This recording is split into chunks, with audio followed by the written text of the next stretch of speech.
আমি সাথী ঘোষ ত্রিবেণীতে থাকি। আমি শ্রীমতীর দরবার আয়োজিত মাসিক সেরা শ্রীমতী প্রতিযোগিতায় সেমিফাইনাল রাউন্ডে কোয়ালিফাই করে শ্রীমতীর দরবার আয়োজিত মাসিক সেরা শ্রীমতী ফাইনাল রাউন্ডে পৌঁছে গেছি। ফাইনাল রাউন্ডে পৌঁছে আমার ভীষণ ভালো লাগছে। ফাইনাল রাউন্ডের বিষয় যেহেতু মাছ, সেহেতু আমি আপনাদের সামনে মাছের একটি অভিনব রেসিপি করে দেখাবো। মাছের এই অভিনব রেসিপিটির নাম হচ্ছে রুই মাছের কাঠি কাবাব।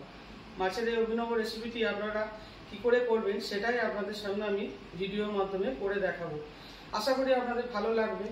আর ভালো লাগলে অবশ্যই লাইক, শেয়ার, কমেন্টস করে আমাকে বর্ষসেরা শ্রীমতী 2023-এর বিজয়ী হতে সাহায্য করুন। আপনাদের একটি লাইক, কমেন্টস আমাকে বিজয়ী হতে অনেকটাই সাহায্য করবে। নমস্কার।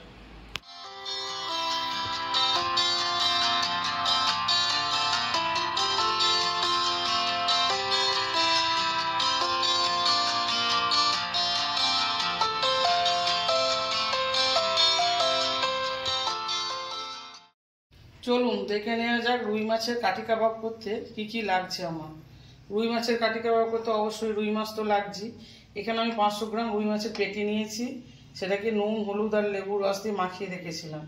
দিয়ে এই 5 মিনিট মতো একটু গরম জলে সিদ্ধ করে নিয়ে কাঁটা ছাড়িয়ে এটাকে ম্যাশ করে রেখে দিয়েছি। আর এটা হচ্ছে আপনার ছাতুটাকে শুকনো খোলায় রোস্ট করে রেখেছি। এটা একটা বড় পেঁয়াজ মিহি করে কুচি করে রেখেছি। এটা একটা ছোট পেঁয়াজকে বেরেস্তা করে রেখেছি, কাঁচা লঙ্কা কুচি।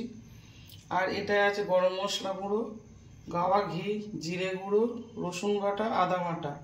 আর এটা হচ্ছে আপনার ধনে পাতা কুচি, আর এটা পুদিনা পাতা কুচি। সাদা তেলও নিয়েছি, চিনি, নুন, গোলমরিচ গুঁড়ো, এটা একটু চাট মশলা, আর এটা হচ্ছে আপনার শুকনো লঙ্কার গুঁড়ো।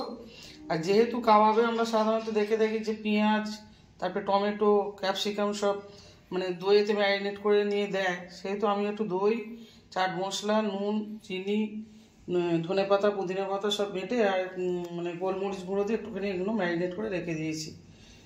আর যেহেতু কাঠি কাবাব, কাঠি তো লাগবেই, এগুলো আমি জলে ভিজিয়ে 2 ঘন্টা রেখে দিয়েছিলাম।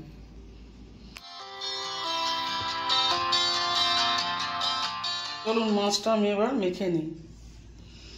এই যে পেঁয়াজটা পুরোটাই দিয়ে দেবো, একদম মিহি করে কুচি। এটা পুরোটা দিয়ে দিলাম। পেঁয়াজ বেরেস্তাটাও দিয়ে দিলাম।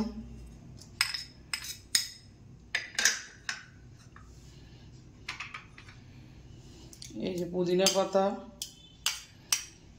ধনে পাতা কুচি। এটা অন্যান্য কাঁটা ছাড়া যে মাছগুলো হয়, মনে করুন আর মাছ বলুন, ভেটকি মাছ, তারপরে টুনা ফিশ, ওগুলো হলে কাঁচাতেই পেস্ট করে নিয়ে করা যায়। টুকরো পেস্ট করেও করা যায়, আবার টুকরো টুকরো করে চৌকো চৌকো করে কেটে সেটাও করা যায়, ম্যারিনেট করে কাঠিতে গেঁথে গেঁথে। আচ্ছা, এই যে শুকনো লঙ্কার গুঁড়োটা পুরোটাই দিয়ে দিচ্ছি, এই ছোটো চামচের 1/2 চামচ মতন আর কি। চাট মশলাটা দিয়ে দিচ্ছি, এটা হচ্ছে জিরে গুঁড়ো, এটাও দিয়ে দিলাম। গরম মশলা গুঁড়োটাও দিয়ে দিলাম।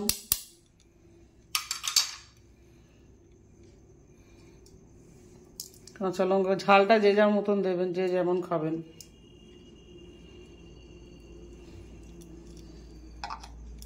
চিনিটা দিচ্ছি, পুরোটাই দিয়ে দিচ্ছি, ছোটো চামচে 2 চামচ মতো সাইজে। গোলমরিচটাও দিচ্ছি একটু, পুরোটা দেবো না।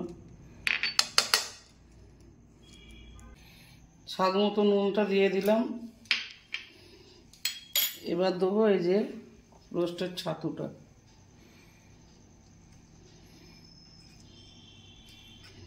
এক চামচ মতো দিলাম। আর একটুখানি গাওয়া ঘিটা আমি সামান্য একটু দেবো।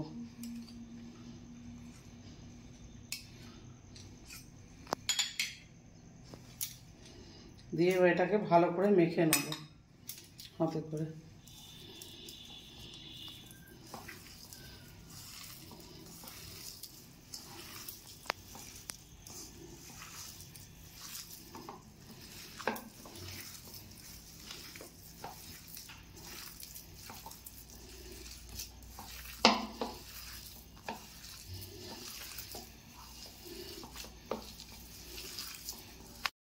এই দেখুন আমার মাখা হয়ে গেছে।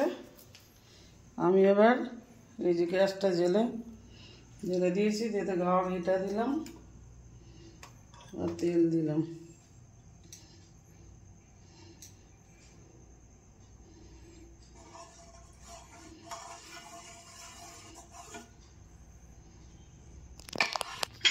আমি দুটো করে কাটিয়ে নিচ্ছি। দিয়ে এই যে এগুলো যেহেতু দেবো বলেছিলাম, প্রথমে দিয়ে দিলাম এদিকে।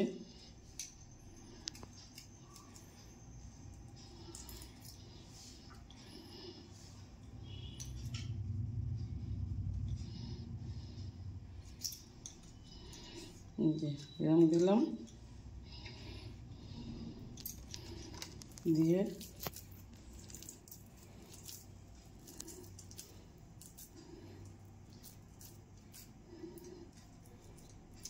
মাছটাকে এই যে এরকমভাবে দিয়ে দিলাম।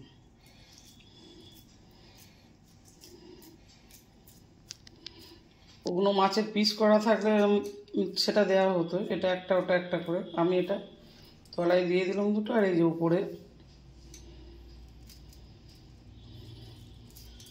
দিয়ে দিলাম।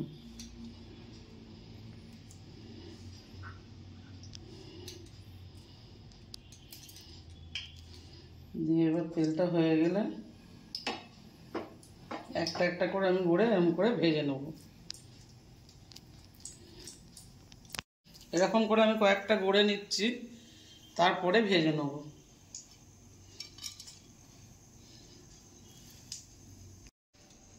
এই যে এগুলো এবার একটা একটা করে আমি ভেজে নেব।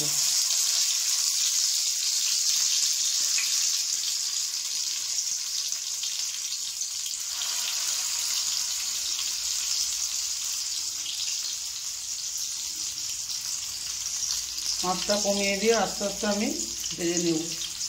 আরও কটা করে নিই।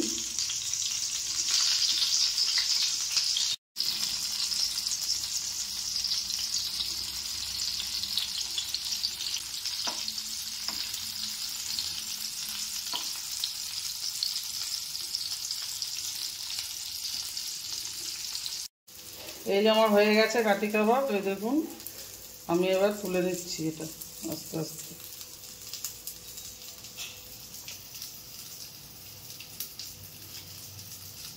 গ্যাসটা অফ করে দিলাম। এই যে আমার হয়ে গেছে রুই মাছের কাঠি কাবাব। আমার এই রেসিপিটি মানে রুই মাছের কাঠি কাবাবের রেসিপিটি যদি আপনাদের ভালো লেগে থাকে, অবশ্যই লাইক, শেয়ার, কমেন্টস করবেন। আপনাদের একটি লাইক, কমেন্টস আমাকে বিজয়ের পথে নিয়ে যাওয়ার জন্য সাহায্য করবে।